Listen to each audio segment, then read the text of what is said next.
My daughter-in-law, full of anger, standing in the hallway of the house I built with my husband, and said, "This isn't your home anymore."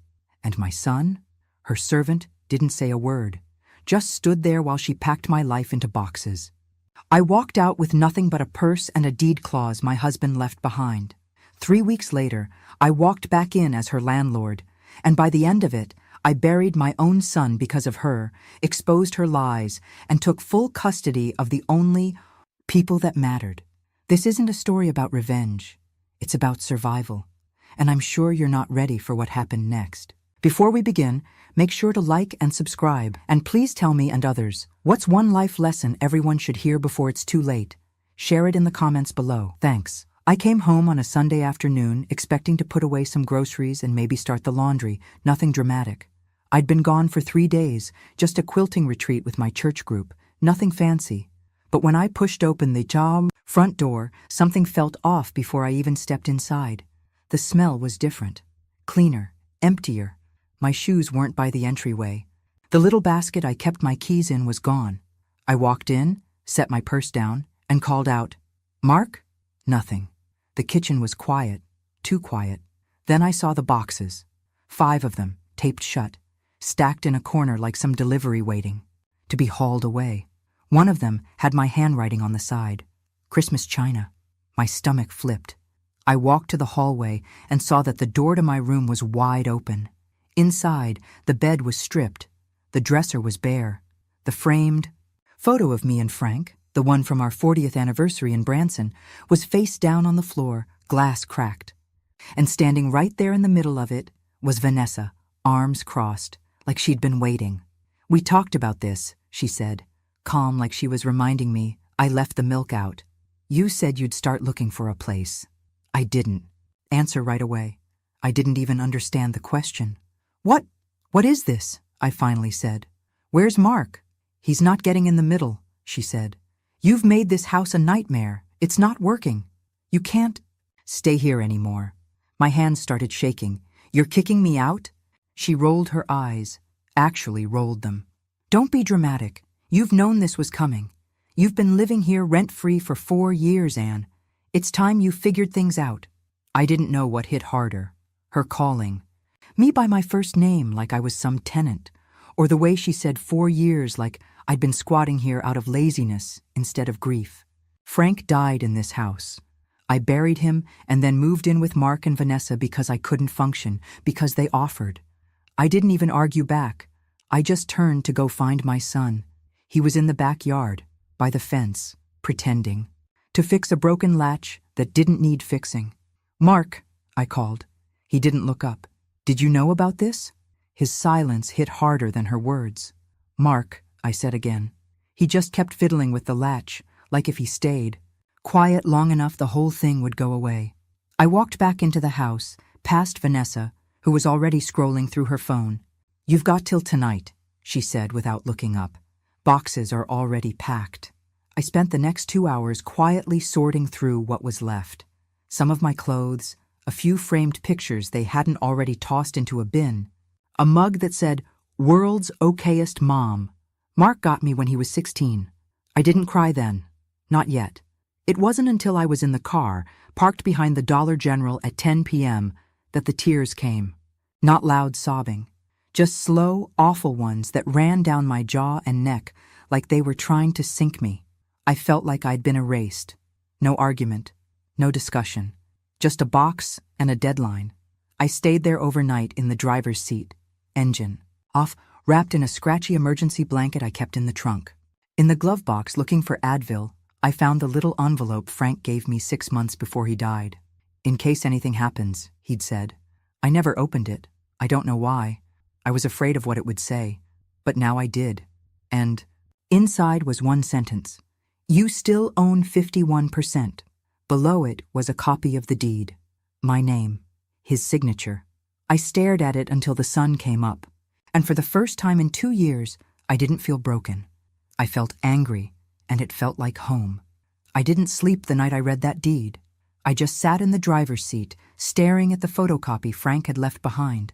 My name typed in, bold above his signature like some ghostly reassurance I'd forgotten I had. 51%. Not a memory, not a box in the attic, not a story to be denied. Ownership, legal, binding, and most importantly, mine. I waited until 9 a.m. sharp, then drove to Frank's old law office, small brick building on Maple with a faded sign that still read Goodman and Bryce, LLP, though Bryce had died in '98. Frank's secretary, Linda, recognized me immediately, and within 20 minutes, I was in a chair across from Frank's son, Darren. He wore loafers without socks, called me Miss Anne, like I was his schoolteacher, and tapped nervously on a tablet as I laid out the document. "This is real," he said, reading it over. "Your husband didn't update the deed after refinancing in '07, which means this clause, right here, still holds. You're the controlling party." I sat very still. "So what does that mean?" "It means you can move back in. It means she can't kick you out. And it means, if you want, you can charge her rent. You could legally evict her even." I didn't smile. I didn't cheer. I just nodded. "Then file the papers."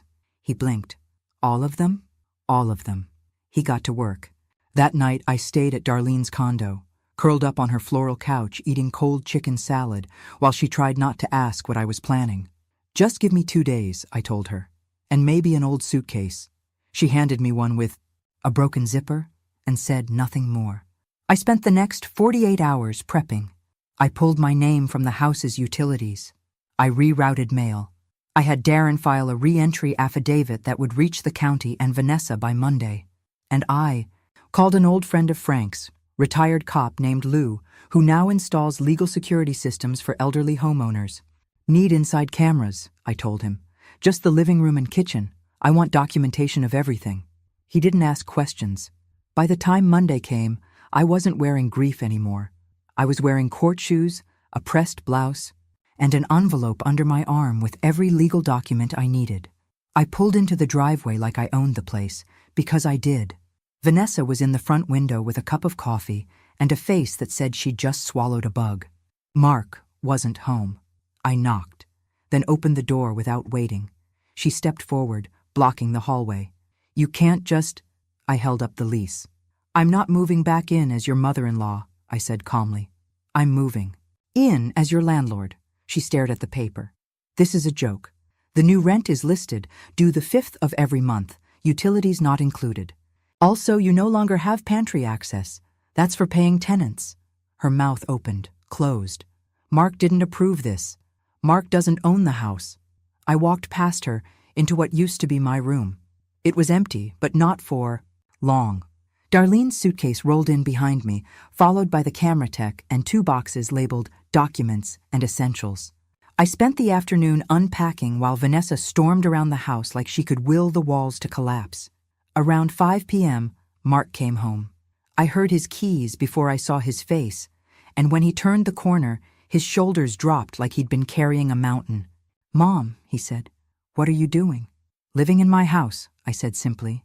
He looked at Vanessa. She didn't say a word. "You filed papers?" "With a lawyer." "And the cameras?" "Legal and disclosed." He rubbed his temples. "This isn't what Dad would have wanted." I wanted to scream. I wanted to grab his shoulders and say, "You don't get to use Dad as a shield when you stood there and let her throw me out like garbage." But I didn't. I just said, "Then maybe you should have read the papers he left." That night, I locked my door and sat at the edge of the bed, staring at the wall. It wasn't victory. It wasn't revenge. It was restoration, a correction. But I knew it wasn't the end, because women like Vanessa don't lose quiet. They lose loud, and I was about to find out just how loud she could get. I didn't ease into it. I came back with full control, and I made damn sure they both felt it. By Tuesday morning, I'd installed the pantry lock, password-protected the Wi-Fi, changed the laundry machine's settings so they required a prepaid card, and scheduled a pest control visit without telling anyone. "We don't have pests," Vanessa barked when the man in the jumpsuit showed up. "We do now," I said, handing him a list of places to spray. She followed me to the kitchen, ranting about boundaries, legality, personal space, but I didn't flinch. I'd printed 3 copies of the lease, 1 pinned to the fridge, 1 tacked to the hall corkboard, and 1 in a sealed envelope on her nightstand. All signed, all stamped, all legal. "This is harassment," she hissed. This is property management, I said, and walked away. She tried to call Mark into it that night, dragging him into the living room after dinner, clearly expecting him to side with her, but he just looked tired. He sat on the edge of the couch, rubbing his neck, and said, "Maybe it's temporary. Maybe we just give her space." Vanessa snapped, "This isn't a guest, Mark. She's treating us like tenants." "We are tenants," I said from the hallway. "You don't own this house." She stormed off and slammed the door. Mark didn't follow. I could see it. He was folding in on himself, the way men do when they know they're losing two sides of something they thought they could balance. I started watching the security camera feed every night from my phone, just routine, nothing obsessive, mostly boring until Tuesday. Vanessa left the house around 6:45 p.m. No word to Mark, didn't take the kids, just said she was meeting Julie for a wine thing. She came back at 1:12 a.m. Not a wine buzz, not even drunk. She looked rehearsed. I noted it and said, nothing. The next week, same thing. Tuesday night, gone. Came back late. This time wearing different perfume. I smelled it in the hall. Wednesday morning, I went to my room, opened my laptop, and booked the guest room on Airbnb under a fake name. I listed it with a single rule: tenant access only, verified ID, no same-day check-ins. Vanessa flipped when she saw it live. "You're renting our house to strangers?" "It's my house, and they're not strangers. They're vetted guests." "I have children." "Then you shouldn't have thrown out the person who helped raise them." The first guest arrived Friday. College kid, polite, stayed 2 nights, left a good review. Vanessa didn't speak to me the whole weekend. Sunday night, she tried to reset the Wi-Fi to block me out. Didn't work. I had the router locked in. My room with a password-protected account. She pounded on the door for 10 minutes. I didn't respond. I wanted her to feel it, the control she used to have, slipping inch by inch through her fingers. Monday morning, I followed her. Just to be sure. She left in yoga pants, no gym bag, no mat. Drove 10 miles out toward the edge of town and parked outside a studio apartment complex I didn't recognize. I parked down the block. She didn't go in immediately. She stood by the door for a few minutes, pacing, checking her phone, looking nervous. Then a man came out, late 30s, hair too neat, arms too casual. He kissed her on the cheek. She kissed him back on the mouth. Full, long, not friends. She followed him inside. They stayed there for 2 hours. When she came out, she wasn't. Smiling. She looked sick, pale, like the performance wore her out. She drove home fast. I didn't follow. I didn't need to. I already had enough. That night, I watched the cameras. At 11:43 p.m., she opened the back door and let the same man inside. He walked straight through to the kitchen, drank from my mug, then disappeared toward her bedroom. Mark was asleep on the couch, phone in hand, completely unaware. I recorded the whole thing, uploaded it to cloud storage, saved a copy to a USB drive and labeled it for legal use only. Then, I sat in bed and stared at the ceiling for 2 straight hours. It wasn't about catching her anymore. It was about protecting what was left. Because Mark wasn't just slipping into silence. He was disappearing. And I wasn't going to let him go without a fight. I didn't show him the footage right away because deep down I wasn't sure it would even matter. Mark had become quieter with every passing day, like some part of him had already given up and was just going through the motions. He worked later, slept on the couch more, ate like someone forcing food down just to survive. I started watching him the way you watch a fire that's almost out, desperate to throw something on it before it vanishes completely. The problem was, he didn't want help. Every time I tried to ask, he'd deflect with a joke or walk out of the room like my presence was too heavy to carry. It wasn't until Thursday that I finally saw what was really happening. I'd gone into the garage looking for an old screwdriver and found a locked cabinet I hadn't seen in years, one Mark used to store camping gear and paint supplies. The padlock was flimsy, the kind you could break with a butter knife. Inside was a small, wooden box tucked behind a stack of paperwork and dusty extension cords. I opened it and found 3 pill bottles, none of them labeled properly. 2 had Mark's name scrawled in Sharpie, the 3rd had no label at all. I took them into the kitchen and started researching the pill shapes online. They weren't antidepressants. They were benzos, sleep aids, muscle relaxants, one of them dangerously addictive when mixed with alcohol. And Mark had been drinking again. Not heavily, but enough to matter. Enough that it made sense now why he'd started forgetting things, slurring sometimes when no one else noticed.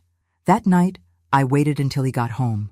He came in late, smelled faintly of liquor, looked like he'd aged 5 years since last week. I didn't confront him. I just asked if he wanted tea. He said no, went straight to the couch, turned on the TV, and stared through it like he wasn't even watching. I watched him for an hour, didn't say a word, just sat in the corner with the lamp on low and the pills in my pocket. Around midnight, he fell asleep with the remote in his hand. I took his phone from the armrest and scrolled through the voice memo app, half hoping, half terrified I'd find something. And I did. One file, timestamped 2 weeks ago, 37 seconds. I hit play. If anything happens to me, Mark's voice said, quiet, tired, tell Danny I meant what I said. Tell Mom I'm sorry I let it get this far. That was it. No explanation, no context, just raw exhaustion in every syllable. I stared at the screen until it went black. Then I went back to the garage and searched the paperwork in the cabinet. Tucked between a tax return and a broken flashlight was a letter in Mark's handwriting, half folded, addressed to someone named Danny. I didn't open it. Not yet. The next morning, I woke up early and called Darren Goodman, the lawyer. I need to update some estate documents, I told him. And I need to know what happens if a primary guardian becomes unfit. He didn't ask questions, just said he'd send over forms. Vanessa left around noon, didn't say where she was going, didn't take the kids. I didn't follow her this time.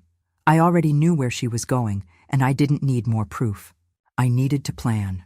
Around 5, Mark came into the kitchen while I was chopping carrots and leaned against the counter like he wanted to say something but couldn't find the words. Mom, he said finally. Yeah? If I left, would you take care of the kids? My hands stopped moving. I looked up at him. His eyes were red, not from crying, just from being done. Of course, I said. He nodded once, then walked out of the room like he hadn't said anything at all. That night, I didn't sleep. I wrote a letter to the kids, to be opened when they were older, just in case. I filed the security footage into separate labeled folders. I took photos of the pill bottles. I made a list of every time Vanessa had left the house alone. And then I finally opened Mark's letter to Danny. It was short, handwritten, no date. I'm trying, it said, but I can't fix this from inside. I'm going to talk to Mom and find a way out. I love you. Tell Lila I miss her.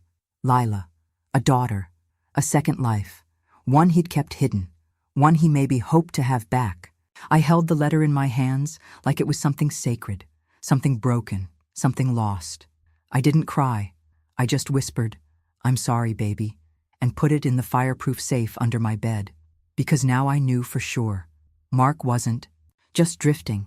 He was drowning. And the one person who could have saved him had been feeding him water. It happened so fast, I still don't remember if I screamed first or if it was Vanessa, but the moment Mark hit the floor, everything else stopped. We had been arguing in the kitchen again because I had asked him, gently, I thought, if he had considered seeing someone about the pills, about the exhaustion, about the way he looked like he hadn't slept in weeks. Vanessa had walked in halfway through, all drama and venom, accusing me of planting ideas in his head, of trying to take him away from his family, from her. Mark tried to diffuse it, told us both to calm down, but Vanessa wouldn't let it go. She kept pushing, loud, sharp, saying things she couldn't take back. Maybe he wouldn't be such a wreck if you hadn't moved in and taken over, she snapped, standing between us like a referee who wanted to start a fight, not stop one. Mark raised his voice, not at her, not at me, just loud enough to try and be heard, and that's when he stumbled. 1 second he was standing, the next he was on the floor, face pale, lips already turning. Vanessa screamed. I dropped to my knees, checking for a pulse, for breath, anything. Mark, talk to me, I shouted, but his eyes were already glassy. Vanessa fumbled with her phone, shaking so hard she nearly dropped it. I took it from her and called 911 myself, gave them the address, told them my son wasn't breathing, and within minutes the house was lit with red and white flashing lights. The EMTs worked on him right there in the kitchen, right on the tile where he used to eat his cereal as a teenager, where he'd proposed to Vanessa, where we used to carve pumpkins with the kids. They tried everything. Compressions, a defibrillator, an oxygen mask, but I knew the second I looked at his face that he was already gone. The ride to the hospital was quiet, except for the siren. I sat beside his stretcher, gripping his hand like I could will it back to life, whispering every apology I'd ever owed him. I should have seen it sooner, I said. I should have made you talk to me. At the hospital, they kept us in the waiting room for 20 minutes before a doctor came out. A young man with tired eyes who didn't know how to say it, who just looked at me and shook his head. We did everything we could, he said. Vanessa collapsed into a chair. I just stood there, still holding his wallet, still smelling his cologne on my sleeves. When the nurse asked if I wanted to see the body, I said yes. Vanessa didn't move. I walked into the room where they had him, clean sheets, soft lighting, like they were trying to pretend this wasn't just a glorified morgue. I sat beside him and laid my hand on his forehead. Cold. You didn't deserve this, I whispered. You were trying to get out. I know that now. Back at home, the silence was unbearable. Vanessa locked herself in their bedroom. The kids stayed with her parents for the night. I sat in the living room, replaying everything, every warning sign, every ignored moment. Then I opened my laptop and went back through the footage. The week before, Wednesday morning, I found it. Vanessa in the kitchen, Mark's mug on the table, her reaching into the drawer, pulling out a bottle, tipping something in. It was subtle, smooth, practiced. She put the mug back like nothing happened. Mark came in a minute later and drank it without a thought. I stared at that footage for a long time. Then I saved it, uploaded it to my cloud storage, copied it to the USB drive I had locked in the safe. That night, I didn't sleep. I opened the letter Mark had written to Danny and read it again. Tell Lila I miss her, he wrote. I didn't know who Lila was yet, but I knew she mattered. And I knew Vanessa didn't care who she stepped on to keep her story straight. The funeral was 3 days later. Vanessa played the grieving widow. In a black dress 2 sizes too small, fake crying into a tissue she kept dry the whole service. And then at the gravesite, a woman approached me. Dark hair, young, holding a child with Mark's eyes. Are you Anne? She asked softly. I'm Danny. This is Lila. I didn't cry. I didn't break. I just nodded and said, I've been waiting to meet you. Because now the truth wasn't just mine. It had a face, a child, a future. And Vanessa had no idea what was coming next. She looked just like him. Lila had Mark's eyes, wide and uncertain. And the way she clung to Danny's leg reminded me of how Mark used to hide behind my skirt when he was nervous. I knelt down slowly, not wanting to scare her, and offered a soft hello. She didn't speak, just stared, blinking like she was memorizing my face. Danny shifted, clearly uncomfortable, and said, I didn't know if I should come. He said he'd tell you everything. He was trying to get out. I nodded. He was. I know. We didn't speak long, just a few quiet words, but she handed me an envelope before leaving. He wrote this for you, she said, in case he didn't make it. I held it like it was a piece of him still warm. Vanessa didn't see the exchange. She was too busy fake crying for the neighbors and whispering to her mother about funeral seating. I waited until I was back at home, alone, before I opened the envelope. Mark's handwriting was messy, rushed. Mom, if you're reading this, I didn't get out in time. I'm sorry. I tried. I was going to ask you to help me file for custody. I was going to sell my car to pay you back. I just needed more time. Danny's not the enemy. She's the only person who made me feel human again. Tell Lila I loved her. Tell Vanessa nothing. Burn this if you have to. I didn't burn it. I placed it in the fireproof box with the USB drive and the footage of Vanessa dosing his drink. Then I called Darren, the lawyer. What do I need? To know about guardianship rights? I asked. He told me I'd need proof of Vanessa's unfitness, emotional, legal, or financial. I already had some, but not enough. Not yet. So I went looking. I searched the house top to bottom, carefully, quietly, while Vanessa was out with the kids or pretending to work at her overpriced co-working office. I found two things that mattered. First, a stash of opened credit card statements tucked behind. The laundry detergent? Vanessa was drowning in debt. She'd maxed out 3 cards, one in Mark's name, and she hadn't made payments in months. Second, a small metal lockbox in the back of their closet. Inside was a second phone, burner style. No fingerprint lock, just numbers and texts. Most were from a contact saved only as R. The most recent read, "She's sniffing around. Too much. We need to cool it." I took photos of everything. Then I called the number. It rang twice before going to voicemail. A man's voice said, "This is Ryan. Leave it short." I didn't. I hung up. I didn't need to leave a trail. The next day, I called Mark's therapist's office, introduced myself as his estate representative, and requested any documentation I might need for the guardianship application. They sent a summary of sessions, and accidentally, a digital folder that included a voice recording labeled Joint Session Vanessa Only. I clicked play and sat still. Her voice came through, clear. He kept saying he wanted to leave, that he wanted to take the kids. I told him no one would believe him. Not with the pills, not with the drinking. I didn't mean to push it that far, but honestly, part of me hoped he'd just stop talking. I gave him something. I don't remember what. I just needed sleep. I listened twice, saved the file, and didn't tell anyone. Not yet. Vanessa came home that night cheerful, like she'd forgotten a man just died in this house. She offered to order Thai food. I said nothing. She asked if I'd take the kids. For the weekend while she decompressed, I agreed. Not because I wanted to help her, but because it gave me time. While she was gone, I filed the first petition for emergency guardianship. I submitted financial proof, video evidence, and the audio file with a typed transcript. Darren told me it could take weeks, maybe months. "Unless you have something public," he said, "something that tips public perception in your favor. Judges read the news too." That's when I called Jules, the host of a local parenting podcast. She had 300,000 followers and a reputation for exposing bad moms with grace and fury. I didn't tell her everything. I just sent the clip anonymously with the subject line, "A Mother's Secret Confession." She replied 2 hours later, "Posting tonight." I closed my laptop, turned off the lights, and waited for the war to start. I didn't sleep the night I filed for guardianship, not because I was scared of Vanessa, those days were long gone, but because I knew the court wasn't going to make it easy, not with the mess Mark left behind, not with no signed will and a house full of buried secrets.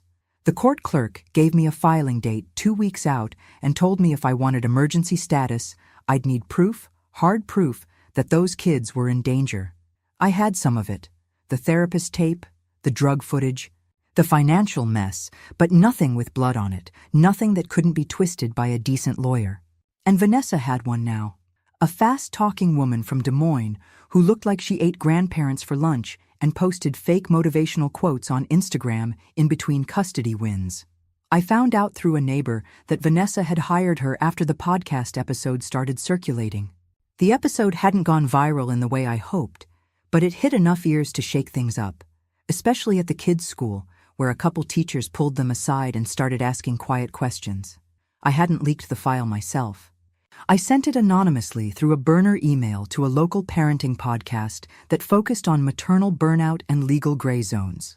They aired it with a disclaimer, bleeped a few names, but anyone who knew Vanessa could connect the dots. The voice was unmistakably hers, and the words didn't lie. I didn't care if he didn't wake up. That sentence haunted me, not just because she said it, but because she meant it. When Vanessa found out about the leak, she lost control. I came home one afternoon to find her in my room, door unlocked, drawers rifled through, looking for something she never should have touched. "Where is it?" she asked, voice shaking, mascara smudged halfway to her jawline. "Where's the original file?" I didn't answer. I just looked at her like the ghost she was becoming. "You're going to ruin their lives," she hissed, meaning the kids. "You're going to poison them against me." "You already did," I said. She lunged, not to hit me, but to snatch the phone out of my hand. I stepped back. Touch me again, and I swear I'll call the police, and this time they'll believe me." She stopped, took a deep breath. Then something changed in her eyes. Not panic, not fear, just cold calculation. "You want them?" she said. "Take them, but don't come crying when they end up just like him." And then she walked out like she hadn't just set the whole house on fire. That night, I packed go bags for the kids. Toothbrushes, clothes, school IDs, their favorite snacks. I didn't know what would happen in court, but I wasn't letting them come back to that woman if I lost. The next morning, I got a text from my neighbor Margot, someone who'd been friendly with Vanessa, shared wine on Friday nights, whispered gossip at PTA meetings. It read, "Anne, we need to talk. Vanessa said some things about you. I don't know what to believe."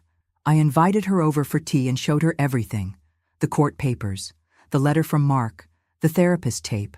Margot sat there for 20 minutes without blinking.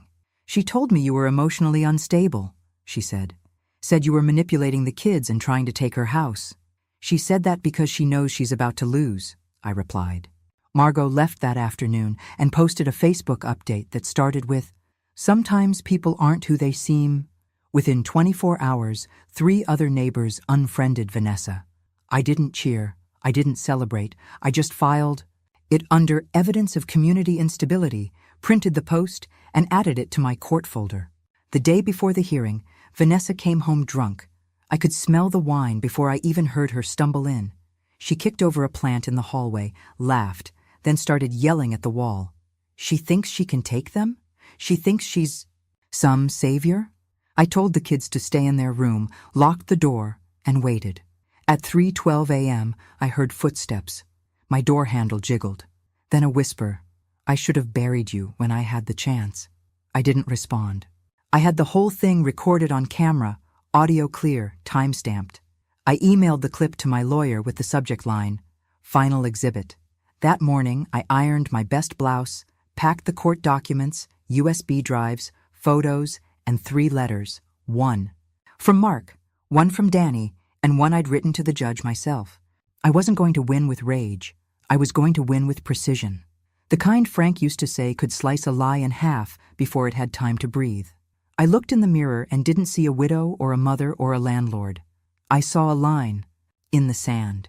And Vanessa was about to trip over it. The courthouse was smaller than I remembered, just 1 floor, 4 rooms, and a hallway that smelled like lemon cleaner and dust. But when I walked in that morning with my folder tucked under, my arm and my heart beating loud enough to crack tile, it felt like I was stepping into a war zone I'd spent months preparing for. The clerk checked me in, eyes flicking between me and Vanessa, who was already sitting on the bench in her best imitation of fragile widow, black skirt, oversized sunglasses, hair pulled back like she was starring in a low-budget crime drama. Her lawyer was next to her, flipping through a manila folder, whispering something that made Vanessa smirk. And I knew right then she thought this was going to be easy, that she thought I'd crumble under pressure or come off like some senile old woman with a vendetta. But I wasn't there for revenge. I was there for the kids, for Mark, for everything she'd stolen and ruined and lied about. They called us. In 10 minutes later, and the courtroom was quiet except for the sound of heels on wood and the judge's voice asking us to remain seated. My lawyer spoke first. Nothing dramatic, just a calm outline of events, supported by time-stamped evidence, expert-reviewed audio files, community statements, and my sworn declaration. Then we played the tape. The room went still when Vanessa's voice filled the speakers, shaky and fast but clear as glass. I didn't mean to kill him, but I didn't care if he didn't wake up. Her lawyer objected, called it inadmissible, but the judge waved it off. "This is not a criminal trial," he said. "And this is her voice, yes?" The lawyer didn't answer. Vanessa sat frozen, fingers digging into her own arm like she wanted to crawl out of her skin. I didn't look at her. I kept my eyes forward, chin up, hands steady on the table. When it was my turn to speak, I stood. No notes. No script, just the truth. "I buried my son 6 weeks ago," I said. "I buried the boy I raised, the man who tried to do everything right and who died alone in a house where the people who should have loved him most were feeding him poison, silence, and fear. I'm not asking for vengeance. I'm asking for safety, for the chance to raise my grandchildren in a home where they aren't tools, where they aren't witnesses to chaos, and where they can grow up knowing love instead of fear. You've heard her say she didn't care if he died. Ask yourself, what makes you think she cares if her children get hurt? The room was dead quiet. Even the judge didn't speak for a moment. Then he nodded, told us he would review the full evidence overnight and deliver his ruling at 9 a.m. tomorrow. Vanessa's lawyer tried to request an immediate dismissal, citing emotional manipulation. The judge denied it. Bring the children tomorrow, he said. Decision will be final. Outside, the air was hot and stale. Vanessa tried to speak to me in the hallway, said something about how I was destroying her life, how I didn't understand what it was like to be alone. I didn't stop walking. I didn't respond, because she wasn't alone. She had made sure of that with every lie, every pill, every night she spent in someone else's arms while my son died under her roof. I drove home, picked up the kids from Darlene's, made them dinner, bathed them, read them stories. I tucked them into bed and sat in the hallway for an hour, just listening to them breathe. I thought about Mark's voice memo, about the way he had whispered my name like it was a lifeline, about how he'd asked me to take care of them if he ever left. Would you take care of the kids? That question haunted me more than his death, because he knew. He knew where things were headed, and he still stayed. That night, I wrote one last letter, sealed it, addressed it to the kids, and put it in the fireproof box with everything else. If something went wrong tomorrow, I wanted them to have every piece of truth I could give. I walked through the house one more time. I passed the kitchen where Mark collapsed, the living room where I first saw the affair unfold on camera, the hallway where Vanessa whispered that she should have buried me. Every corner was soaked in memory, every room a monument to how fast a home can rot. I went to bed without setting an alarm. I knew I'd wake up. I didn't sleep much anymore, not in the way that mattered. I just waited for morning, for the verdict, for the last card to fall. I got to the courthouse before the sun came up, parked in the same spot as yesterday, sat in the silence for 15 minutes before walking in because I needed that moment, needed to be alone with the weight of what this day meant, because no matter what the judge said, today would end something, either Vanessa's hold on those kids or my fight to protect them, and I wasn't ready for either. I walked in with my folder tucked under my arm, same blouse, same shoes, same stare. Vanessa arrived 10 minutes later with her lawyer and the kids, dressed like she hadn't slept at all, wearing sunglasses even though it was cloudy, holding their hands too tightly like she thought she could fake maternal instinct by clenching it into her knuckles. The kids looked tired, confused, like they'd been pulled from bed and wrapped in clothes they didn't pick. I didn't approach. I just gave them a soft nod, let them see me, their grandmother, the one who made pancakes on Saturdays and tucked in stuffed animals every night for a month. They didn't wave, they didn't smile, but they saw me. That was enough. The courtroom filled slowly. A few reporters from local outlets were there now, probably tipped off by the podcast fallout, and I saw Margot slip into the back row, arms crossed, jaw tight, here to see how it ended after flipping sides. The judge entered right on time, robe, straight, expression unreadable, and told everyone to sit. He didn't waste time. He said he'd reviewed all documents, cross-verified the audio recording with court-authorized texts, found no indication of tampering, and confirmed the authenticity of Mark's voice memo through phone records. Then he turned to Vanessa. "You've been given opportunity to respond to these claims," he said. "You've denied them under oath, yet provided no counter-evidence to refute the material presented. You failed to provide a stable explanation for your financial and custodial inconsistencies. This court does not find you a reliable guardian at this time." Vanessa stood up, started crying, not real tears, loud sobs like a show with no audience, shaking her head and mumbling, "You can't do this, you can't take my kids." But the judge didn't even blink. "Ms. Whitaker," he said, turning, "to me, you are granted full physical and legal custody of Olivia and Mason Whitaker, effective immediately. Visitation rights for Vanessa Whitaker are suspended pending further psychological evaluation. This ruling is final." For a second, I couldn't move. I just sat there, stunned, hands clenched so tightly I thought the folder might snap. Then, I looked over at the kids, who were watching everything with wide, confused eyes. Olivia reached for her brother's hand. Mason didn't pull away. That's when I stood. I walked forward slowly, like I didn't want to scare them, like I wanted them to know this wasn't a fight anymore. This was home. Vanessa tried to rush them, stood up and shouted their names, but a bailiff stepped in, blocking her, and the kids turned away from her like their little bodies understood something their minds couldn't say. I knelt down, opened my arms, and they walked into them. No words, no screaming, just arms around my shoulders and tiny faces buried in my neck. I walked them out of that courthouse while Vanessa screamed behind us. I didn't look back. Outside, the sky had started to drizzle, soft and cold and steady. I put them in the car, buckled them in myself, turned on their favorite playlist, the one Mark used to play during long drives to the lake, and we drove home.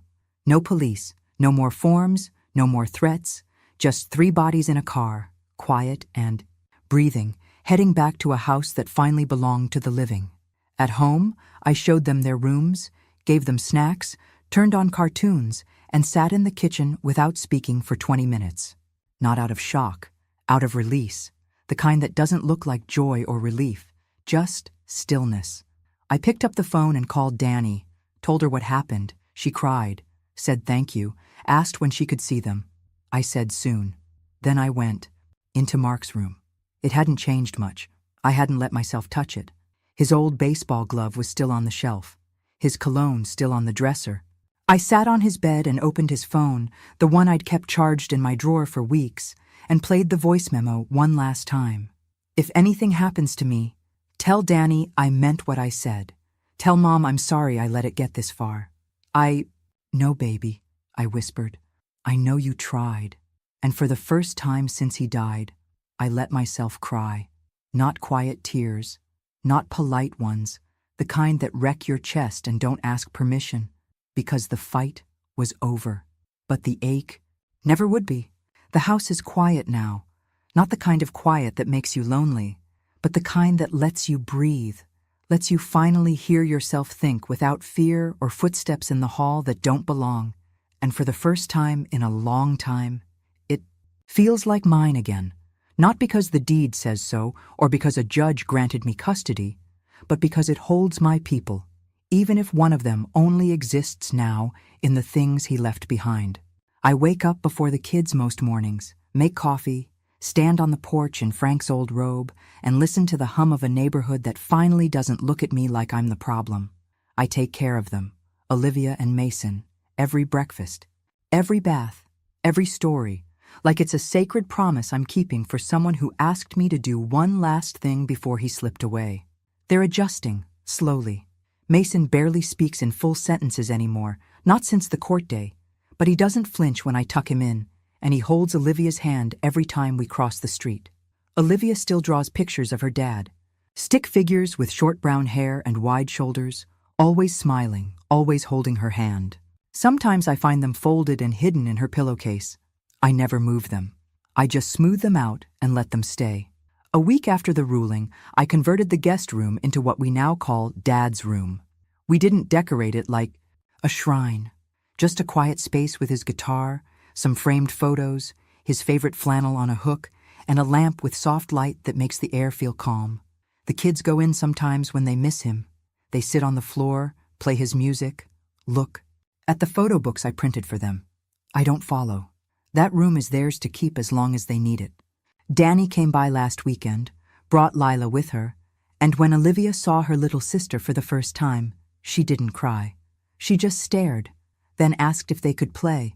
They sat in the yard with sidewalk chalk for 2 hours, while Danny and I talked in low voices about shared custody ideas, about grief, about moving forward without pretending any of this made sense. She still cries when she talks about Mark. So do I, but we don't apologize for it anymore. The house itself has changed. I painted the kitchen, replaced the broken pantry door, took down all the cameras. I wanted the kids to know they weren't being watched anymore, that this wasn't a house full of traps and silence, that it could be a home again if we worked hard enough. I've kept a lot of things locked away, the USB drives, the court transcripts, the financial records, but not because I'm hiding, because I'm done fighting. That war ended in the courtroom, and every victory since has been about gentleness, not control. Last night, Mason sat next to me on the porch and asked, "Will we stay here forever?" I didn't lie. I said, "As long as I can keep you safe, yes." He didn't ask what that meant. He just leaned his head against my arm and watched the sun drop behind the neighbor's shed. After he went to bed, I stood in the hallway for a long time, listening to the sound of two small children sleeping in peace, a sound I hadn't heard in this house since Mark was their age. I walked into my room, picked up his phone, the one I couldn't bear to turn off, and opened the last voice memo again. I didn't hit play this time. I just stared at the file like it might somehow rewrite itself, give me something I hadn't noticed before. It didn't. It just sat there, unchanged. But I had. I finally understood what he meant. He didn't say goodbye in that memo. He left instructions. He trusted me, and that's what I hold on to. Not the hate, not the trial, not even the pain, just the trust. The final gift a son gave his mother. Vanessa never came back after the ruling. She didn't appeal, didn't send letters. Nothing. Just vanished, like she'd been swallowed by her own lies. Part of me thought I'd feel something when it ended. Rage, satisfaction, maybe even grief for her. But all I felt was empty space. And honestly, that's better than poison. Because this house, this life, these kids, they're not part of a revenge story. They're part of a rebuilding, brick by brick, day by day. And if you asked me today what I remember most about that first moment, when she stood there and said, "This isn't your home anymore," I'd tell you this: she was wrong. I never left. I just waited for it to be mine again. Right now, I'm sitting at the same kitchen table they once tried to push me out of, telling this story while my grandkids sleep down the hall, safe, loved, and finally home.